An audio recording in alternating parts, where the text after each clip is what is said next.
सभी भाइयों को सप्रेम जय भीम नमो बुद्धाय। थेर गाथा के अगले थेर हैं खुज्ज शोभित।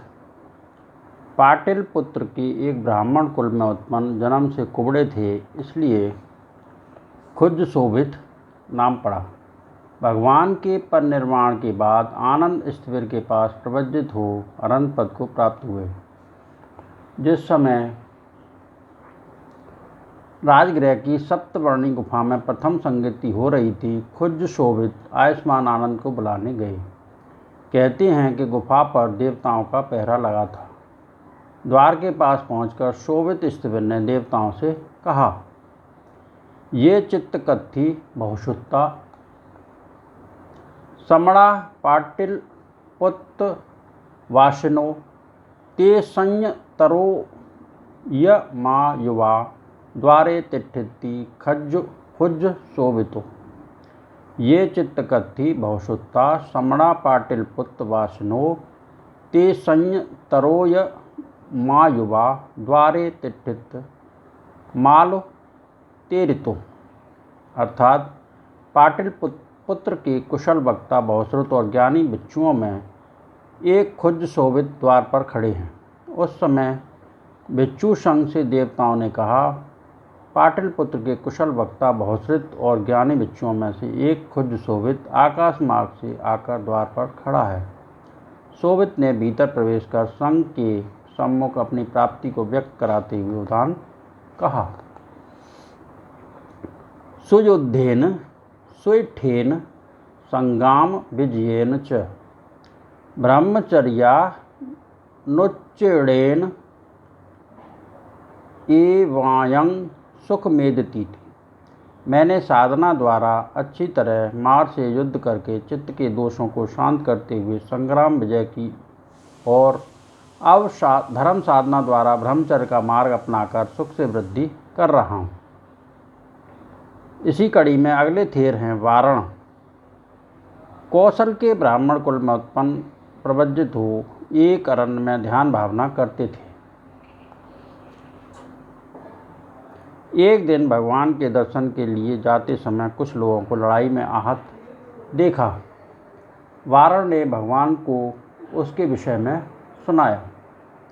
भगवान ने उपदेश देकर उन्हें योगाभ्यास में और भी प्रोत्साहित किया। अरंत पद पाने के बाद वारण स्थविर ने भगवान के शब्दों में ही यह उदान कहा,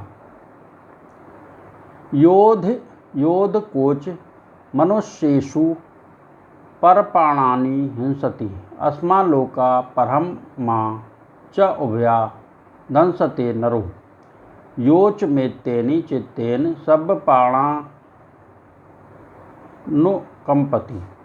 बहु हि सो पश्वति पुण्यं तादिशको नरो सुभास्य तस्य शिक्षेत संपूर्ण पासनस्य च एकासनस्य च रहो चित्तवूप समस्चाति।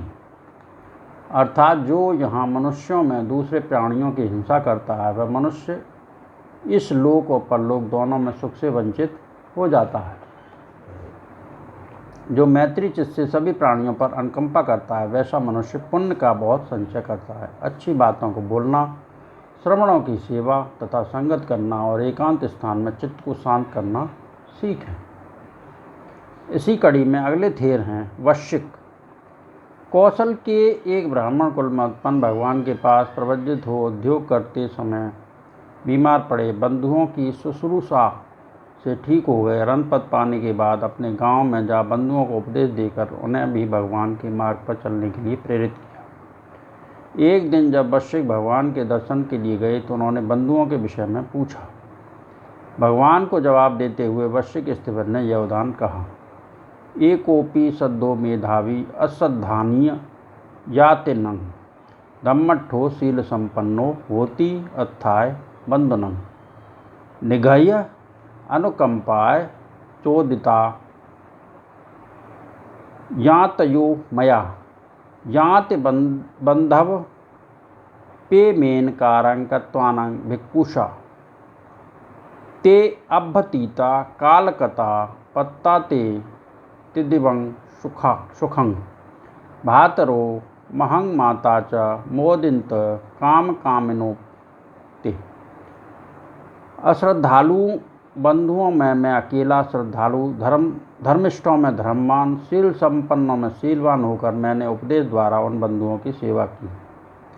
अनुकंपा पूर्वक मेरे द्वारा वे बंधु फटकारे और समझाए गए, तब उन बंधुओं ने प्रेम से भिक्षुओं की सेवा की। वे यहाँ से गुजरे और देव सुख मरण भाव को प्राप्त हुए। ये लौकिक और काम भोगी मेरे भाई तथा माता सभी यहाँ सुख भोग रहे हैं। इसी कड़ी में अगले थेर हैं यशोज। श्रावस्ती के केवट कुल में उत्पन्न प्रवज्जितो महान उद्योग से अरहंत पद को प्राप्त दर्शन के लिए गए यशोज को लक्ष्य करके भगवान ने कहा, काल पब्बगं संकासो किशो धम निसंथतो मत्तयु अन्नपानम में अदीन मनसो नरो हुट्ठो डंसे ही मकसे ही अरण्यस्मिं ब्रह्म वने नागो संगम शीसे व सतो तत्राधिवासीय यथा ब्रह्मा तथा एको यथा देवो तथा दुवे यथा गामो तथा तयो कोलाहलं तत्तुरंगते। अर्थात यशोज दंतलता की गांठों जैसा अंग वाला है, दुबला पतला है, नसों से गठे शरीर वाला है, परंतु अन्न पान में उचित मात्रा को जानने वाला है। किसी के सामने भी दीन वचन बोलने वाला मनुष्य नहीं। इस अवसर पर यशोज ने यह उदान गाया, अरण्य में महावन में मक्खियों और मच्छरों का स्पर्श पाकर बिच्छू अविचलित रहा। जैसे संग्राम भूमि में आगे रहने वाला हाथी बढ़ता चला जाता है, वैसे ही बिच्छू स्मृतमान हो उसको सहन करे। जहाँ बिच्छू अकेला है ब्रह्मा के समान है, जहाँ दो हैं देवताओं के समान है, जहाँ तीन हैं गांववासी के समान है, जहाँ तीन से अधिक हैं भीड़ के समान है, अर्थात वहाँ कोलाहल की संभावना बनती रहती है। इसी कड़ी में अगले थेर हैं साटमत्य। मगध के ब्राह्मण कुल में उत्पन्न प्रवज्जितो परम पद पाने के बाद वे लोगों को उपदेश देने लगे। एक परिवार विशेष रूप से उन पर प्रसन्न था।